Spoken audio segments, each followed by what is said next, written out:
तहत उन्होंने सारा कुछ किया, वो जाने और उनका अल्लाह जाने। लेकिन ज़ाहिर वो एक अच्छे इंसान, उन्होंने सारा ला के लफ्ज़ बोल के मेरी बात की तईद की जाती कि उनका पता था कि मैं ठीक है। लेकिन उसके बाद जो वहाँ कुछ हुआ, DPO साहब आए, आके टिक के वहाँ बैठे रहे, उन्होंने उठा के उनको ले गए अंदर और पता नहीं उनके साथ क्या बात की DPO गुजरात से।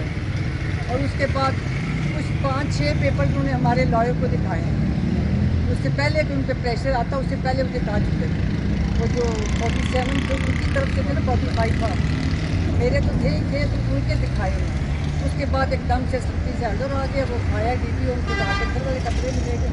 उसके बाद निकला तो उनको सारे फॉर्म शाम फाइलें ठप और उठा के तो अपना उनको गाड़ी में बिठाया और कहा जी चलो जी किसी दे जाओ का। इसी तरह ने दूसरे पर किया, वो थोड़े डिस्टेंस पे था जहाँ पर रेस के वो वहाँ पर इंतहा ही कर सबके खोलेंगी तमाशे पे तमाशे तमाशे पे। तो वहाँ ये मेरी बहन की मौजूद है कि उससे आप बता रहे। उसके बाद ये सारा उसके मुझे खिला था।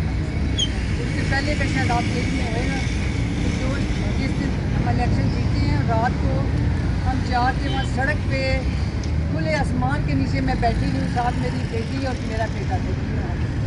क्योंकि आवाम का इस कदर वो प्रेशर था, इस कदर वो हुए थे कि मैंने बड़ी मुश्किल से बोला। क्योंकि ये था कि मुसलमान बच्चे लोगों के उनके बोलने चाहते कि कुछ भी हो सकता है। मेरी रिक्वेस्ट उन्होंने मानी और वो आगे वो बात काट के आगे गया, जहाँ तक गेट के आगे मैंने कहा इसके आगे आप लोगों ने नहीं जाना, मैं जाऊँगी मेरा बेटा।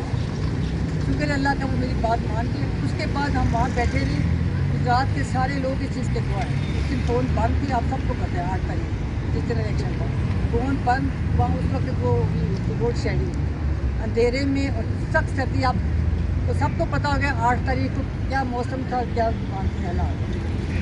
ठीक है, वहाँ हम सारी रात बैठे रहे और उसके बाद ये हमें सुबह 7 बजे उन्होंने कहा जी आप तो घर चले गए, आपका तो नहीं आया।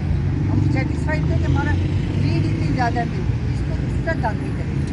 176 मेरे 1 लाख 1.5 लाख से ऊपर और उसके 29,000 मेरा मुखाल मेरा भतीजा दूसरी करके मैं अपनी बात बताऊँ आगे। अब और क्या बात, हाँ मेन चीज़ हाँ वो है जो शुजात मेरा भाई आया मिलने पर। आज वैसे भी सैटरडे मेरी मुलाकात होती है, आज मेन इसीलिए टॉपिक भी यही था, बात भी। उन्होंने आके मुलाकात करने का पूछा है, उन्होंने परवेज़ ने इनकार कर दिया। फिर डिप्टी सुपरिटेंडेंट उनके पास दोबारा गया, उसने कहा कि शुजात साहब रो रहे हैं पाए। अब आप सुने इतनी मुद्दों का बचपन की आपस की मोहब्बत दोस्ती सारा कुछ था। उसके बाद वो फिर इनकार नहीं कर सके। जब डिप्टी सुपरिटेंडेंट क्या नाम है अकरम साहब, उन्होंने आके ये रिक्वेस्ट की कि आप प्लीज़ थोड़ा दिल अपना बड़ा करें और अपने। उसके बाद वो कह रहे हैं कि मैंने उनको इजाज़त दी कि चलो आ जाओ। वो कह रहे हैं 15 से 18 मिनट तक हमारी सिर्फ मुलाकात हुई, जिसको ये झूठ बोल के ये कह रहे हैं कि वो पता नहीं 2 घंटे के कितने। उसमें कहते हैं मैंने कोई इनके साथ इस तरह की बात नहीं की। मैंने कहा मैं सोचूंगा, जो भी है वो घरेलू मामलात की बात है, कोई सियासी बात नहीं। सियासी बात उन्होंने कहा मैं इमरान खान के साथ खड़ा हूँ और हमेशा खड़ा हूँ, इसका उन्होंने ये बात क्या चीज़ शुक्र अल्लाह का। उसके बाद मैं आपके छोटी सी बात बता दूँ, क्योंकि मीडिया आजकल हमारे मुखालिफिन को पता नहीं किस वजह से बहुत ज़्यादा उनकी बातें सुन रहे हैं। मैं आपको यकीन दिलाती हूँ, अल्लाह इस बात का गवाह है कि इन दोनों लड़कों का, शुजात की दोनों लड़कों का, जिस तरह आप ज़िंदगी में देखते हैं ना कि सांस के बगैर इंसान की ज़िंदगी नहीं गुजरती, सांस लिए बगैर इंसान जिंदा नहीं रह सकता। अब यकीन करें कि इन दोनों लड़कों का सुबह से लेकर रात तक, जब तक ये झूठ सारा दिन ना बोल दें, उनको रात को नींद नहीं आती। उनको वो एडिक्शन होगी, नशा हो गया झूठ बोलने का, दिन चढ़ जाए तो झूठ